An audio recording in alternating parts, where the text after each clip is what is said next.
Hello and welcome everyone to another Autodesk Inventor tutorial. My name is Mr. Galindo. Thank you for joining me.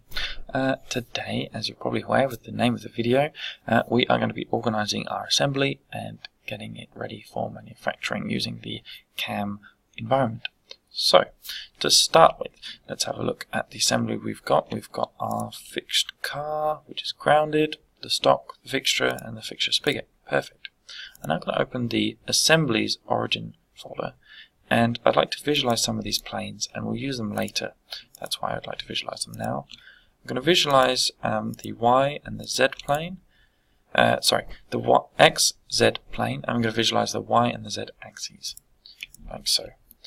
Okay, now, first things first, let's go and use the Constraint Tool, as we have done before, and we're going to select, the first part you select is always the object that's meant to move. So in this situation, you don't select the vehicle because the vehicle is grounded, it can't move. You select the object that will be moving. So for this situation, it's the front fixture. I'm selecting the axes of that cylinder because that is a rotation point and it rotates around the axes here with the other fixture. Now, while that is correct, it obviously has forced our block into the wrong spot. So we're going to have to use a second constraint to fix that. I'm going to click Apply. I'm then going to actually close down that constraint and click and drag this fixture out the front. And you can see this is why we needed this plane, because we need to make sure this is actually level and parallel. So we're going to go Constrain now, select this top surface and then the plane. We're going to select an angle constraint. I'm going to make that a directed angle of 0 degrees as it just automatically did, and click OK.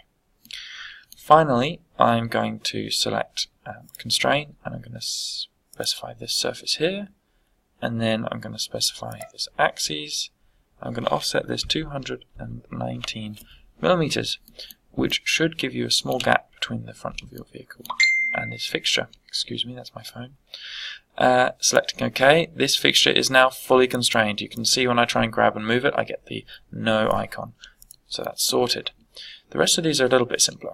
First of all, we go Constrain with the cylinder of the stock here. This is the next one I do.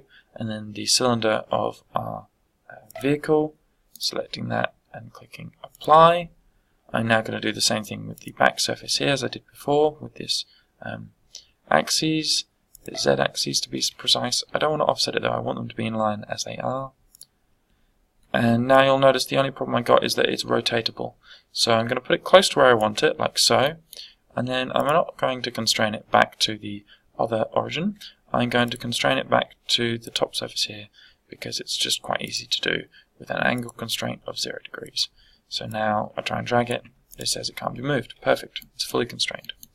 The last and final one I need to constrain is this fixture at the back. I call it this fixture's spigot. It goes into this hole and it holds our vehicle in place.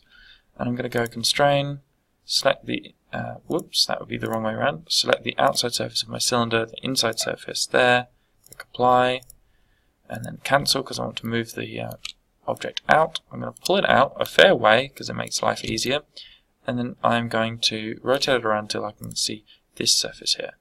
Selecting Constrain, I'm going to select that surface. Careful not to select the circle, but the surface, like so. You can see it's the surface because you get that cross icon with an arrow pointing out. I'm going to rotate my vehicle around until I can see the surface on the inside. Again, not selecting an edge, so you get the circle, but the surface. Clicking OK. And that's that there. Now, as this is a cylinder, it can spin, and it's actually spinning currently, which is why when I drag it, it doesn't give me a no icon. But that's okay. We don't have a way really to specify where that is without trying to use all the origins, and we're not going to do that. Now the final thing I'm going to do is I'm going to specify that this is viewed as a wireframe with model edges only, because I would like to actually see all the different components. And it's a little bit complex to look at because of that, but also, it does work fine.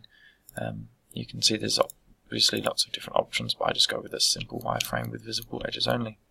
Okay, finishing this, I'm going to save my assembly.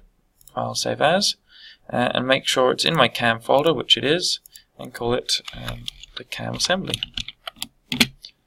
You can also add in the name of the vehicle you're creating. So this for me is my first car, year 10. Clicking save, and that's now completed. Alright, perfect. Well done for getting through this tutorial. I'll see you for the next one.